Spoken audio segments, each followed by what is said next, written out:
যিনি রয়েছেন স্বামী পরমাত্মানন্দ মহারাজ, ওনাকে আপনি শুনলেন মহারাজ, এখানে বামপন্থী যিনি ব্যক্তি তিনি অনেকগুলো কিন্তু ভয়ঙ্কর কথা বললেন। তার মধ্যে থেকে কয়েকটা নিয়ে আমার সাথে তর্ক বিতর্ক হলো, কয়েকটা নিয়ে রাজস্বী তর্ক বিতর্ক করলো, বাকিটা আপনি শুনেছেন।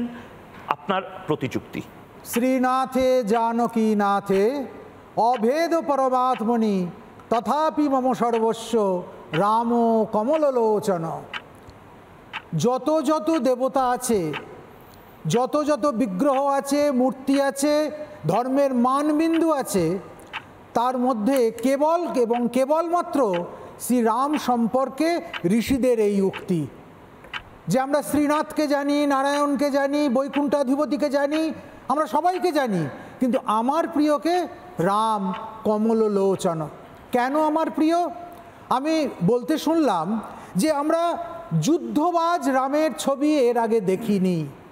আমরা রামকে খুব শান্ত কোমল বলে দেখতে অভ্যস্ত ছিলাম, কিন্তু রামের পরিচিতি তার যুদ্ধের মধ্যে দিয়েই।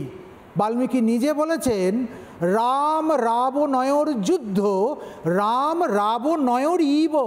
এটা একটা অসামান্য তার উপমা কালেকশন, যেটা পরবর্তীকালে বহু আলোচিত হয়েছে। যে রাম রাবণের যুদ্ধ, তাকে যদি কিছুর সঙ্গে তুলনা করতে হয় তাহলে রাম রাবণের যুদ্ধের সঙ্গেই তাকে তুলনা করতে হবে। কেননা এই যুদ্ধ, এই সংঘর্ষ, সীতাকে ফিরিয়ে নিয়ে আসার এই প্রচেষ্টা, এটা অন্য কোনো কিছুর সঙ্গে তুলনীয় নয়।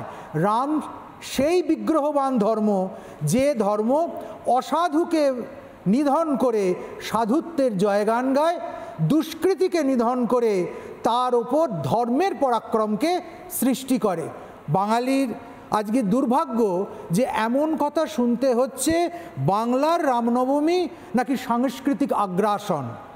আমি সাংস্কৃতিক আগ্রাসন কথাটার তীব্র প্রতিবাদ করছি। এটা বলা উচিত, এটা হচ্ছে সাংস্কৃতিক নবজাগরণ, কালচারাল রেনেসা। আজকে বাঙালি যার মধ্যে দিয়ে যাচ্ছে সেটা হলো তার সাংস্কৃতিক নবজাগরণ, নতুন করে জেগে ওঠা। যে জাগরণ আগেই ছিল, যে জাগরণের প্রদীপ জ্বালিয়ে দিয়ে গেছিলেন শ্রীরাম পাঁচালীতে কৃত্তিবাস, যে জাগরণের প্রদীপ জ্বালিয়ে দেওয়া হয়েছিল জগদ্রামী রামায়ণে, যে জাগরণের প্রদীপ প্রায় 50 রকমের রামকথা, রামের পাঁচালী, রাম গান এর মধ্যে দিয়ে বাঙালি দীর্ঘদিন লালন করেছে, পোষণ করেছে, এবং যার উজাগর শিখায় বাংলার গণমানস লালিত বর্ধিত হয়েছে। আজও আমরা আদর্শ ভাই বলতে কিন্তু ভরতকে বুঝি। আজও আমরা আদর্শ রাজ্য বলতে রাম রাজ্যকে বুঝি। রাম রাজ্য মানে কোনো রাজনৈতিক অভিধাযুক্ত রাজ্য নয়, সুশাসন, সুবলয়িত, সুশাসিত রাজ্য। আজও আমরা আদর্শ পিতা বলতে দশরথকে বুঝি, আদর্শ স্ত্রী বলতে সীতাকে বুঝি। পঞ্চসতীর মধ্যে দ্রৌপদী থাকলেও আমরা কেউ কিন্তু আদর্শ স্ত্রী বলতে দ্রৌপদীকে বুঝি না, বুঝি সীতার মতো স্ত্রী। এই যে বাঙালির প্রতিদিনের চেতনার মধ্যে রামের ফিরে ফিরে আসা, রামায়ণের জগতের মধ্যে তার বাস। রবীন্দ্রনাথ বলেছেন যে যেদিন থেকে রামায়ণ পড়া বাঙালি ভুলে গেল, সেই দিন থেকে বাঙালির মধ্যে সাংস্কৃতিক বিপর্যয়ের সৃষ্টি হলো। সেদিন থেকে বাঙালি তার শিকড় থেকে সরে যেতে লাগলো।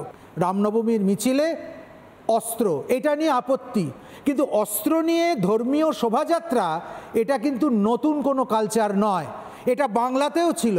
আমরা এই মাসে দেখতে পাবো গাজনের সন্ন্যাসীরা যখন বেরোবে তখন তাদের হাতেও থাকবে ত্রিশূল, ভালা, বল্লম। তারা সেইটা নিয়ে শিবের উদ্দেশ্যে বেরোবে। কই, সেখানে তো আপত্তি হচ্ছে না। শুধু রামভক্তরা যদি গদা নিয়ে বেরোয়, শুধু রামভক্তরা যদি তীরধনুক নিয়ে বেরোয়, সেখানে আপত্তি কেন? হ্যাঁ, তারা যদি সেসব নিয়ে বেরিয়ে প্রতিপক্ষ বলে কাউকে নির্ধারণ করে তার দিকে স্বর নিক্ষেপ করে, গদার বাড়ি মেরে যদি নিরীহ মানুষের মাথা ফাটানোর পরিকল্পনা করে, তাহলে আপত্তি আছে। কিন্তু তার মানে এই নয় একতরফা একদল মানুষ শুধু থান ইটের ঘাই খেয়ে যাবে, আর আরেক দল মানুষ মাথা নিচু করে সেই আঘাত সহ্য করে যাবে, এটাও যেমন সমর্থনযোগ্য নয়, ঠিক তেমনি রামনবমীর মিছিল আপামর নিরামিষ হতে হবে এবং সেখানে কোনো অস্ত্র নিয়ে যাওয়া চলবে না, এই ফতোয়া আমরা মেনে নিতে রাজি নই। নানা ধরনের কন্টেন্ট দেখার জন্য লাইক করুন, শেয়ার করুন আমাদের ফেসবুক পেজ, সাবস্ক্রাইব করুন আমাদের ইউটিউব চ্যানেল। পাশাপাশি অন্যান্য ব্রেকিং নিউজের জন্য অবশ্যই চোখ রাখুন রিপাবলিক বাংলায়।